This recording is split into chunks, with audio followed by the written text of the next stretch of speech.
이번 시간에는 제가 앞으로 6가지 근거를 통해서 마구간이라는 공간이 아닌 사람이 기거하는 집으로 동방박사들이 갔다는 것을 찾아서 설명해 볼 텐데요.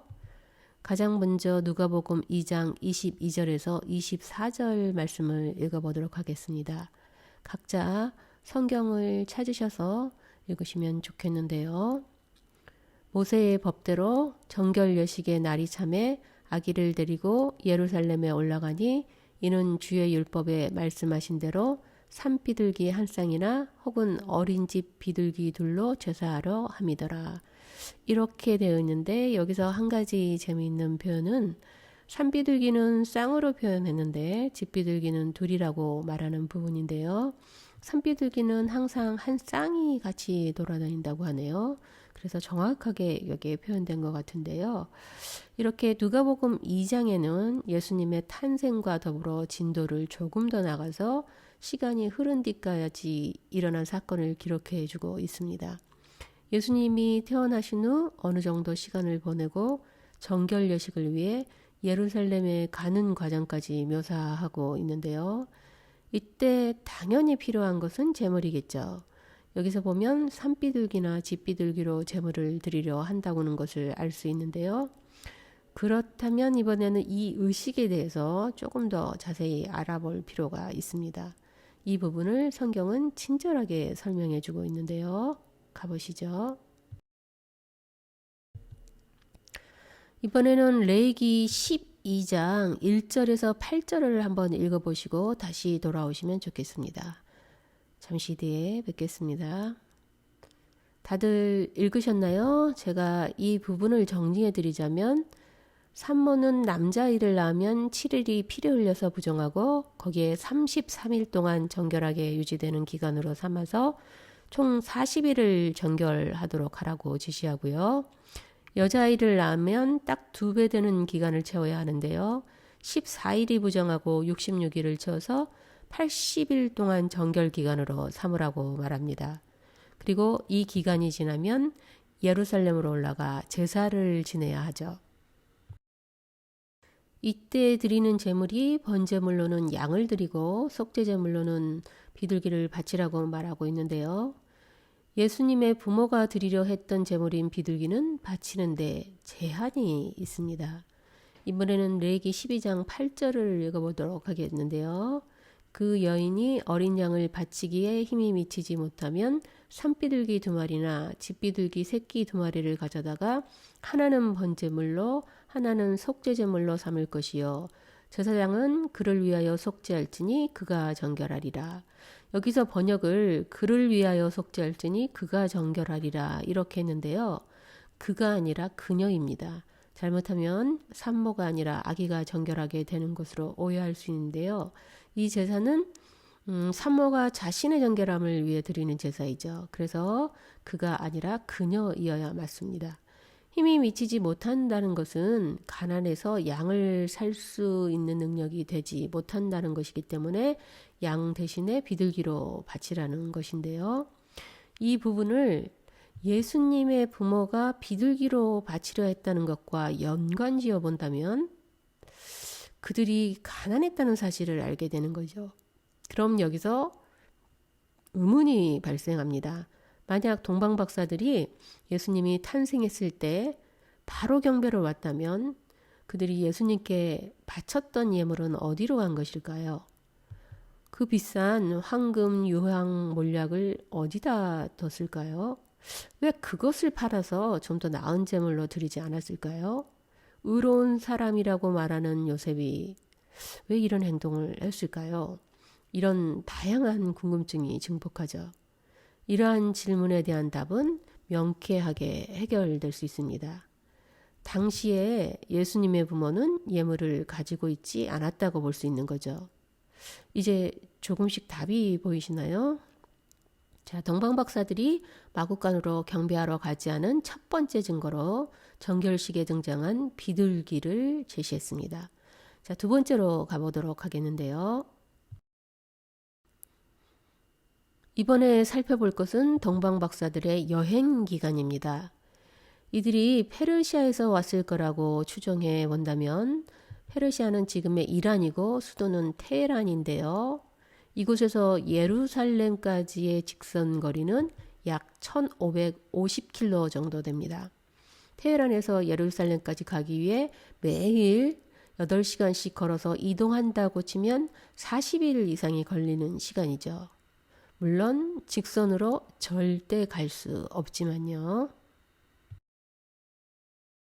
그런데 과거 시대물을 보면 중동 지방에서는 낙타를 타고 많은 사람이 함께 사막을 이동하는 모습을 보신 적이 있으실 텐데요.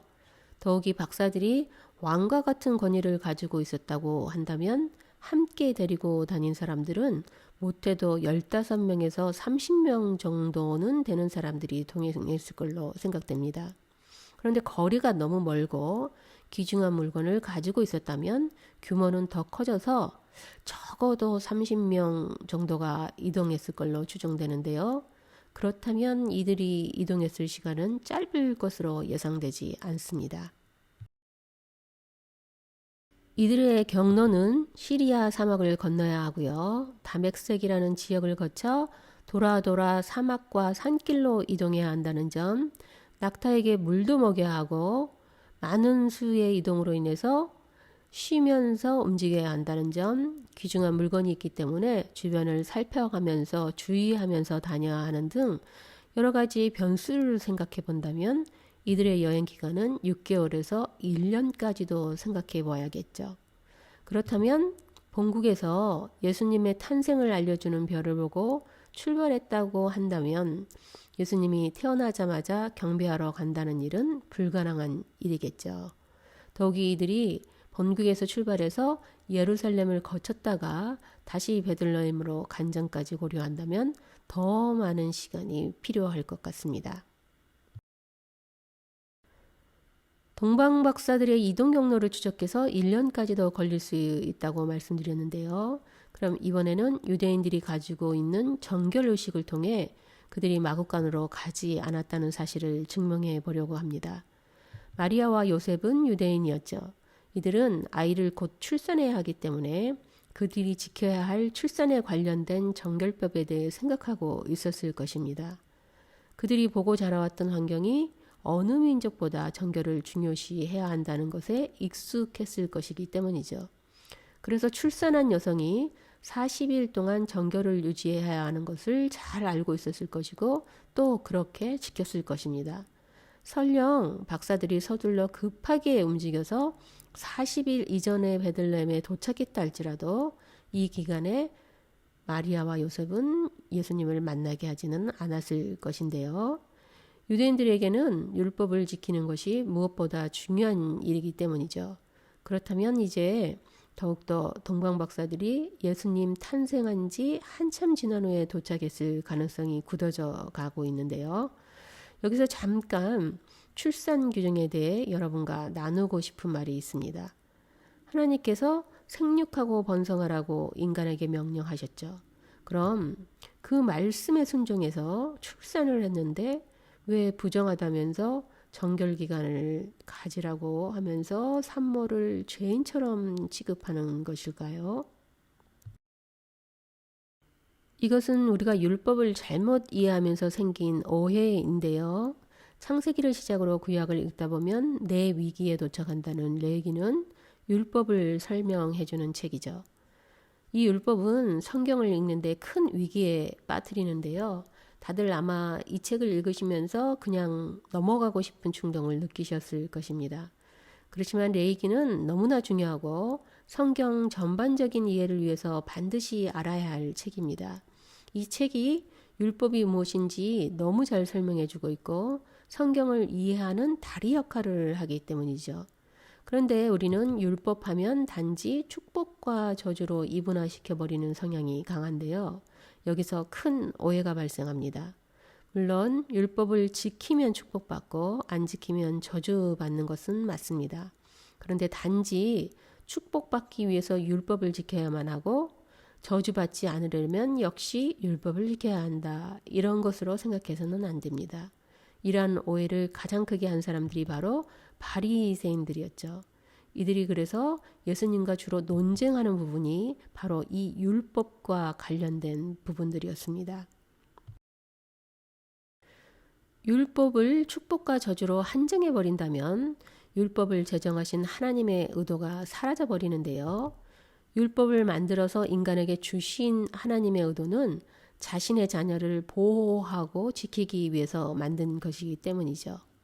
자, 한번 보세요.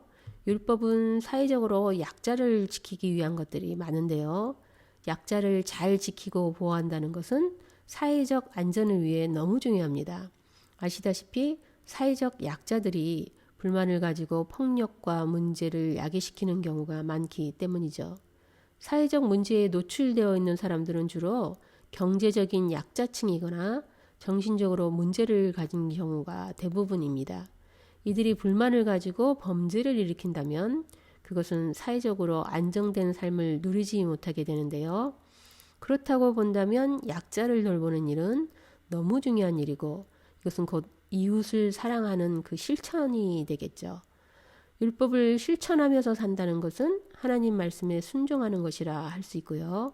이렇게 율법을 지키는 것은 모두가 편안한 삶을 살 수 있는 것이 되기 때문에 개인에게는 가장 큰 축복이 되는 것 아닐까요?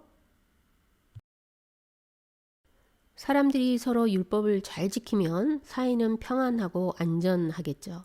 이런 사회에서 사는 삶은 가정이나 개인, 국가 모두가 함께 평안하면서 축복된 삶을 살게 될 것입니다. 그러나 반대로 율법을 지키지 않아서 약자들의 범죄가 가득하고 죄가 만연한다면 이것은 아무리 돈이 많아도 저주받은 삶처럼 불안하게 되는 것이죠. 이것이 율법에 대한 하나님의 축복과 저주의 결과물들이 아닐까요? 율법은 그저 복을 받아 나만 잘 사는 그런 모습이 아니라 함께 잘 살아가는 모습을 하나님께서 추구하신 거라고 생각합니다. 결국 율법은 하나님의 사랑과 이웃 사랑의 실천이 되는 것이죠. 축복은 돈에 많고 적음에 있는 것이 아니라 삶 속에서 안녕을 누리고 사느냐 마느냐에 있는 것이고요. 그런 관점에서 본다면 출산에 대한 이해가 쉬워집니다. 하나님 말씀에 순종해서 출산했는데 이것을 부정하다고 여기는 부분에는 오해가 있는데요. 다들 알고 계시겠지만 아기를 출산하는 과정에서 산모는 피를 흘려야 합니다. 그리고 피는 부정한 것이 되고요. 여기까지만 본다면 산모는 피로 인해서 죄인 취급당하는 게 맞습니다. 그런데 부정이라는 것은 죄를 짓는 것을 말하기도 하지만 넓은 차원에서 죄가 있는 것뿐만 아니라 온전하지 못한 상태도 역시 부정하다고 취급합니다. 이러한 것들은 레이기가 잘 설명해 주죠. 다음에 기회가 있으면 레이기를 자세히 한번 설명해 드리고 싶은데요. 이것을 통해서 아마 큰 은혜를 서로 나눌 수 있을 거라고 생각합니다. 여하튼 부정은 무조건 죄라고 규정 지으시면 안 되는데요. 온전하지 못한 상태까지도 부정하다고 보기 때문이죠. 이렇게 온전하지 못함은 연약한 상태를 말하는 것이고요. 이런 연약한 상태는 온전해질 때까지의 시간을 주어 회복하도록 하는 것이 레이기가 가지고 있는 설명입니다. 하나님께서 약자를 보호하기 위해 출산 후 여성에게 정결법을 지키라고 요구하시는데요. 따라서 출산 후 정결기간을 갖는 것은 죄가 있는 더러운 상태를 말하는 것이 아니라 온전해지기 위한 기간이라고 이해하셔야 합니다. 출산한 여성의 몸 상태는 이전과는 다른 온전하지 못한 상태이기 때문에 이것을 다시 원상태로 돌리기 위한 기간이 필요하죠. 그래서 출산한 여성에게 정결해지기 위한 기간은 반드시 필요한 것입니다. 그래야 율법이 얼마나 크신 하나님의 사랑이 드러나는지 이해하게 되는 것이죠. 율법을 통해 법을 지키면 복을 받는 기준으로 본다면 율법은 인간을 옥죄는 철창과 같은 것이 되고 맙니다. 이렇게 오해한 사람들이 바리새인들이었고 그들이 이렇게 잘못된 해석을 백성들에게 가르쳤기 때문에 예수님께서 율법에 대해 다시 가르쳐 주시면서 그들과 계속되는 논쟁을 펼치는 것입니다. 이제 이러한 부분들을 다시 찾아서 이런 관점을 가지고 보시면 더 폭넓게 이해가 되실 것입니다. 자, 이제 출산 후 지켜야 하는 정결법에는 여자인 약자를 보호하기 위한 법이라는 것을 이해하셨을 텐데요. 그렇다면 이번에는 왜 남자아이를 낳았을 때와 여자아이를 낳았을 때 정결기간을 다르게 두셨는지에 대해 이야기 나눠보도록 하겠습니다. 여러분은 이 부분에 대해 어떤 생각을 가지고 계시는지요? 여러 가지 견해들이 있는데요. 여자가 먼저 죄를 지었기 때문에 2배로 정결을 해야 한다. 혹은 여자를 무시하는 사회 간섭 때문에 여자들은 정결 기간도 길어야 하는 게 마땅하다. 등등 많은 이야기를 듣게 되는데요. 여러분들도 나름대로의 견해를 가지고 계실 거라 여겨집니다. 저는 이 부분을 이렇게 생각하는데요. 먼저 이스라엘 풍습상 남자아이는 8일째 되는 날에 할례를 합니다. 이 할례가 더 정결하게 만들죠. 그래서 남아들의 정결 기간을 짧게 했다고 생각되지만 이것보다 더 큰 이유는 약자 보호 차원에서 더 긴 기간을 주셨다고 생각하는데요. 즉 여아를 보호하기 위한 법이라고 생각하는 것입니다. 앞에서도 말씀드렸지만 율법은 약자를 보호하기 위한 하나님의 사랑을 표현한 것이기 때문에 이러한 차원에서 이해하면 더 쉬워집니다. 여자를 무시하던 사회에서 만약 여자아이를 낳았다면 그 산모는 여아를 방치해둘 수 있겠죠. 또 산모 역시 괄시받을 수 있는 상황이 펼쳐질 수 있기 때문에 이것은 우리나라 과거에도 흔하게 있던 일이기 때문에 이해하는 게 어렵지는 않는데요. 과거에 우리의 엄마들도 이와 같은 경험을 하신 분들이 있을 겁니다. 여자가 태어나면 무시받고 학대받던 시절이 있었죠. 지금이야 여자아이들이 공주 대접을 받지만 그렇지 못한 과거 시절에 하나님께서는 약자를 위해 이러한 법들을 만드신 거죠. 그리고 여자가 여자아이를 낳으면 이를 더 잘 지키고 보호하기 위해 완전히 회복되는 기간인 거의 3달이라는 기간을 주신 것입니다. 그리고 이 또한 경제적 약자인 가난한 여인에게는 양을 대신해서 비둘기라도 바치라고까지 알려주시죠. 이렇게 레위기의 출산 규정을 통해 여기에는 약자를 보호하기 위한 하나님의 사랑이 들어있다는 것을 알았는데요. 자, 이제 4번째에 접어들었습니다. 앞에 들으신 것들이 기억이 안 나실 수도 있는데요. 동방 박사들이 마국간으로 간 것이 아니라는 것을 증명해 주기 위해 비둘기라는 재물을 찾아봤고요. 이것을 통해 예수님의 부모는 수중에 예물이 없었다는 것과 박사들이 페르시아에서 온 긴 여행 기간이 있었다는 점, 그리고 40일 이전에는 외부인을 만날 수 없는 출산 규정이 있다는 것에 대해서 이야기를 나누었고요. 이번에는 구유에 대해서 말해보고자 하는데요. 예수님께서 마국간에서 태어나셨다는 말은 성경 어디에도 없다고 말했습니다. 단지 구유에 누웠다는 사실을 통해 외양간과 같은 곳에서 태어났을 것이다 라고 추정할 수 있다면 앞에서 이야기한 바와 같이 약자를 돌볼 의무를 가진 유대인들이 출산한 여성을 외양간 같은 곳에 계속 머물도록 두진 않았을 것입니다. 더욱 이곳은 요셉의 고향이고 친척들이 살고 있었을 것이기 때문에 누군가의 도움으로 외양간에서 태어난 후 집이라고 말하는 방이 있는 곳으로 거처를 옮겼겠죠. 그리고 시간이 흐른 뒤 동방 박사들이 경배하러 왔고 이러한 상황을 잘 아는 마태 저자는 집이라는 표현으로 썼을 것으로 추정은 얼마든지 가능합니다. 이것 외에도 성경은 훨씬 더 많은 정보를 제공해 주는데요. 마태복음 2장 16절을 읽어보도록 하겠습니다. 이에 헤롯이 박사들에게 속은 줄 알고 심히 노하여 사람을 보내어 베들레헴과 그 모든 지경 안에 있는 사내 아이를 박사들에게 자세히 알아본 그때를 표준하여 2살로부터 그 아래로 다 죽이니. 여기서 헤롯 왕이 왜 2살 아래 남자아이를 죽이라고 명령했을지 생각해 보신 적이 있으신지요? 이 구절은 상당히 높은 수준의 힌트를 주고 있는데요. 아마 의문을 가지셨던 분이라면 답을 얻으실 수도 있었을 텐데요. 만약 동방 박사들이 예루살렘에 도착했을 즈음에 예수님이 탄생했다고 가정한다면 1살 아래도 충분하지 않을까요? 예루살렘에서 베들레헴까지는 약 10km 정도 되는 거리로 버스로 한 30분이면 충분하다고 합니다. 그렇다면 부지런히 걸어서 간다면 하루면 충분할 것이고 늦어도 이틀이면 가능하겠죠. 그러면 헤롯 왕이 2살로 정한 이유를 찾아봐야 할 것 같습니다. 헤롯 왕은 동방박사들이 본국에서 출발해서 베들레헴에 도착하기까지의 기간을 추적했을 것입니다. 그리고 이들이 대략 1년 정도 걸렸을 거라고 추정한 그는 넉넉 잡아 2년이면 충분하지 않을까라고 생각했을 가능성은 불가능해 보이지는 않죠.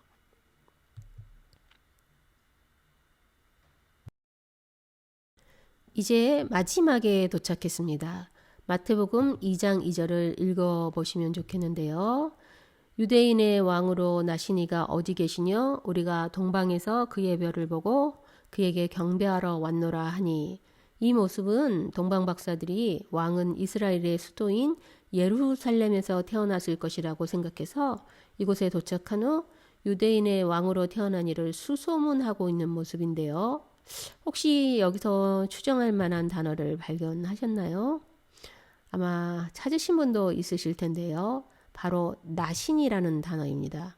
동방박사들이 예루살렘에 도착했을 때 예수님이 아직 탄생하지 않았고 베들레헴에 도착했을 때 탄생했다면 나신이가 아니라 나실이라고 말해야겠죠. 그런데 이미 이들은 알고 있는 것처럼 나신이라는 단어를 사용하고 있습니다. 따라서 이들은 본국에서 출발할 때 이미 예수님이 태어나신 것을 알고 있었다는 것이죠. 이 단어를 살펴보면 원어로는 테케테이스인데요. 완료형을 쓰고 있습니다. 따라서 예루살렘에 도착했을 때 이미 아기 예수는 태어나 있었다는 것이 확인이 가능합니다. 그렇다면 이제 박사들이 마국간으로 경배하러 간 것이 아니라는 것은 더 분명하고 확실하다고 말할 수 있겠네요. 자, 이렇게 해서 동방박사는 마국간으로 경배하러 간 것이 아니라는 사실을 증명하기 위한 긴 여정을 마쳤습니다.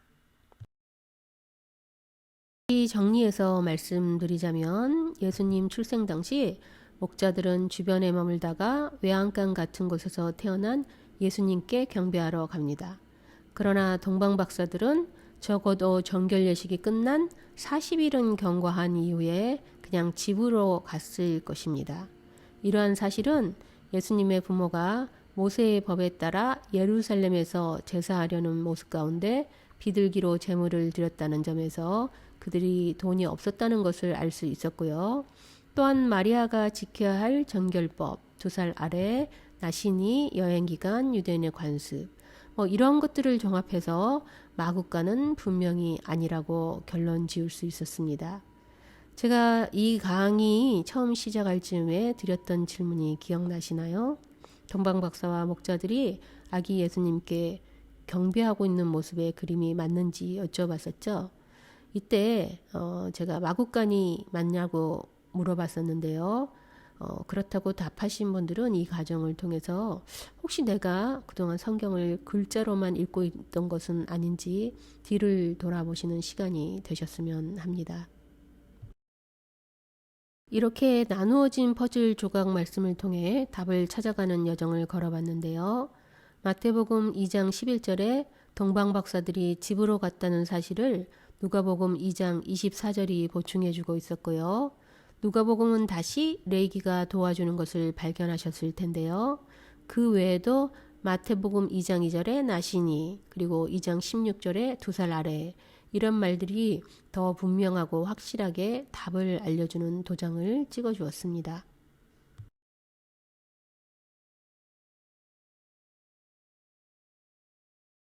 이제 성경을 오해하고 있던 부분에 대한 진실을 가져야 할 시간이 되었는데요. 동방박사들은 아기 예수께 태어나자마자 경배하러 간 것은 아니다.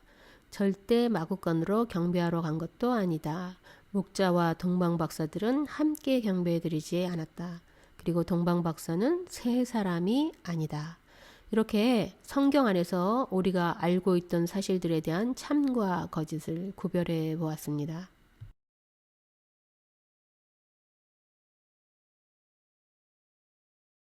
성경은 보신 바와 같이 본문이 떨어져 있고 멀리 있지만 서로 보완하여 이야기해 줄 때가 많습니다. 그런데도 우리가 그냥 글자로만 읽고 스쳐버린다면 그 안에 들어있는 의미를 찾지 못하면서 하나님의 의도를 찾아내기란 더욱 어려워지죠. 우리에게 이미 굳어져 있는 나의 세계관은 성경을 자세히 알지 못하도록 방해를 합니다. 이제 우리는 내가 성경을 몇 번 읽었는지보다 더 정확하게 알려고 노력해야 할 것 같습니다. 어쩌면 몇 번 읽었는지 횟수에 집착하는 것은 자기 만족일 뿐이지 하나님의 참된 의도는 아닐 수 있습니다. 하나님의 참된 의도를 찾아가는 여정은 그렇지만 이처럼 쉬운 길은 아닙니다. 그리고 정확한 답이 무엇인지 인간이 판단하는 것은 더욱 어렵고요. 단지 추정할 뿐이죠. 그러나 성경을 근거로 성경 안에서 답을 찾는다면 좀 더 근접한 답을 찾을 수 있을지 않을까요? 어떻게 생각하시나요? 이제 여러분에게 이 질문에 대한 답을 하셔야 할 시간이 주어졌습니다. 자, 그러면 이제 이것으로 모든 강의를 마치도록 하겠습니다. 수고 많으셨습니다.